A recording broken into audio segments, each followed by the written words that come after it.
Hey folks, welcome back to the Toronto Marlies Insider. The Marlies kickstart their road trip with a couple of games in Charlotte as they take on the high-flying Checkers, so let's jump into it. But before we do that, we want to give a special shout out to SeatGeek for sponsoring this video. SeatGeek is the best place to go if you're looking for tickets to a sporting event, concert or a live show.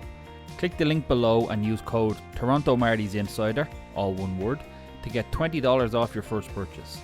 SeatGeek will let you know if the tickets you want are a good value or not with their 1 to 10 rating system to ensure you always get the best bang for your buck.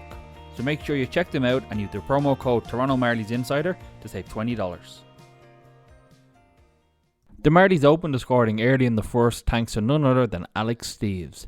His initial shot was blocked by Spencer Knight, who had a great game, but he was on hand to slam home his own rebound. Joe Blandisi got the assist. Unfortunately, we don't have any other angles or replays of this. The Checkers AV team clearly don't seem like a fan of away team replays. The Marlies got caught on a 4-on-2/4-on-3 breakaway, and Michael Benning sent a slap shot past Hildeby to level things up. Surprisingly, there was lots of replays of this goal. With less than 3 minutes to play in the first, the Checkers took the lead when Asplund sent a one-timer past Hildeby that he might have expected to save considering the form he's in.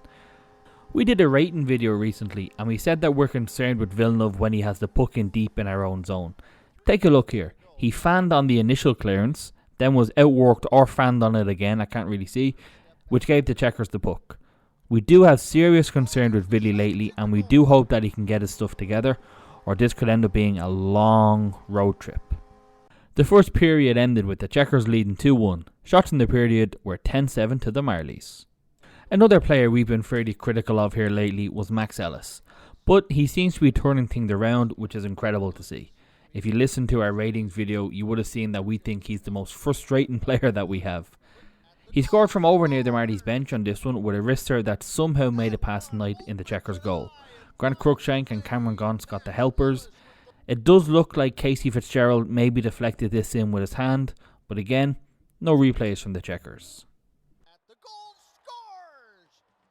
The Marlies took the lead again thanks to Ryan Forberg with a power play goal with just under 4 minutes left in the second. Dylan Gambrell found him with a lovely pass and at the second time of asking, he sent his wrister past Knight. Alex Steeves also got the assist. Less than 2 minutes later, the Marlies added another power play goal. Feels good to say it this time.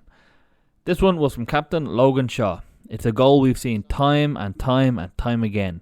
Nick Aberzizi with the feed across the ice to set up a trademark Shawsy snipe. Max Lajoie also got the assist. After 2 periods of play, the score was 4-2 to the Marlies. Shots in the period were 10-9 to the Marlies. The third period wasn't quite as exciting as the second, but Shawsy did add an empty net goal. We want to highlight the effort here from Joe Blandisi. If you're a fan of this channel, you know how highly we rate Blender. But to put this level of effort in when you're leading 4-2 and there's just over 3 minutes remaining is incredible. Now, let's be fair, the defenseman didn't really bust a gut to try get back to stop him, but that didn't stop Blender from busting his gut to get to the puck and having the vision to find Shawsy as he crashed the net. Max Lajoie also got the assist.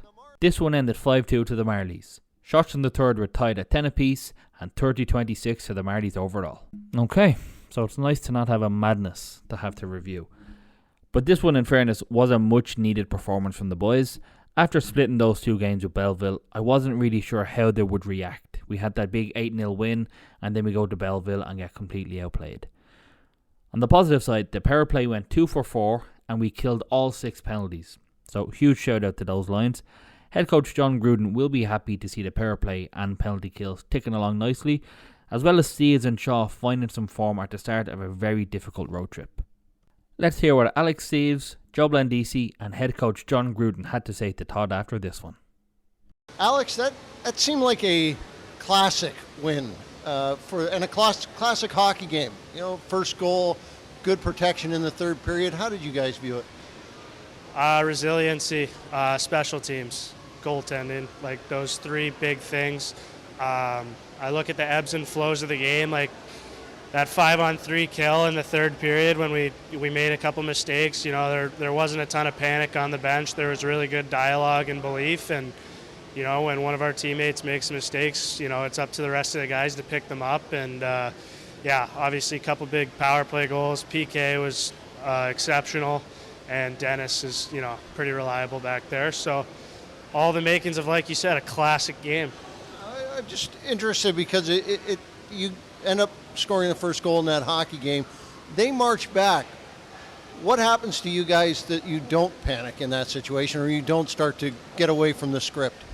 Again, I think good dialogue. In the intermission, we knew that we played 15 good minutes and then had 2 mental lapses in 5 minutes, and all of a sudden we're behind. But that's why you finish the game, right? So no task is insurmountable, and that's a pretty big word there.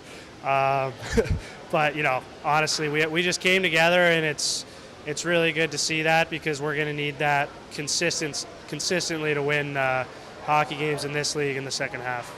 Joe, that seemed like the kind of game you guys want to play going forward. What did you like about the effort tonight? I thought we played 55 minutes hard tonight. I think we fell asleep for 5 minutes there in the first period. They put 2 behind us, but the other 55 minutes we were strong. We were winning our battles, and I think the special teams was the difference for us tonight. Power play, 2 goals, penalty kill was huge, 5-on-3, a couple kills in the third period. It goes a long way for our group. Talk about the success about that penalty on the penalty kill. 6 for 6 tonight. What's going right? What do you like to see that is happening on it? We got a good game plan. We're ready for other teams that are coming in. We got a lot of good video going on, and we're prepared for their plan. So I think it's starting to pay off for us, the work that we're putting in practice during the week. So we're excited about it. Why's the power play hitting at the moment? It just seems to have success on a nightly basis.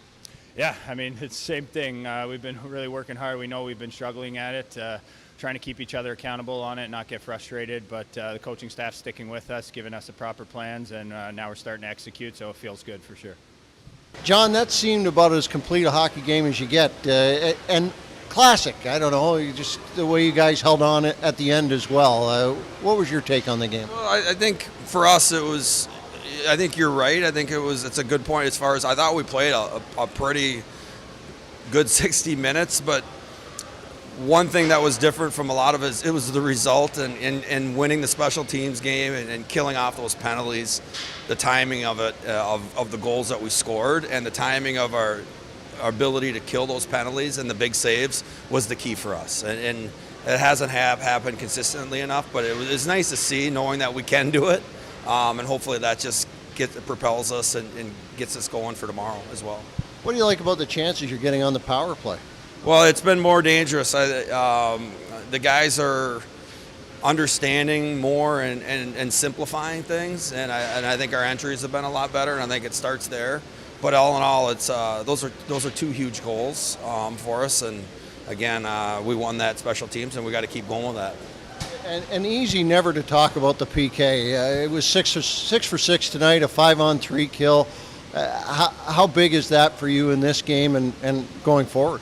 Well, it's everything. I mean, again, our 5-on-5 game is pretty good. I mean, we've done a lot of good things. We're plus in that department as far as goals for and against in the 5-on-5 department. So if we could start winning more of these special teams games, we're just gonna make us more consistent, and we're gonna win more consistently. So we got to just keep it going and understand, and that should be like the platform or the format of what it's going to take. So hopefully guys will get some confidence from that, and we'll move forward. Our next game is against the Checkers tomorrow afternoon, back at the Bojangles Colosseum. I love saying that name. But before that, we want to say thanks again to SeatGeek for sponsoring our post-game recaps this season.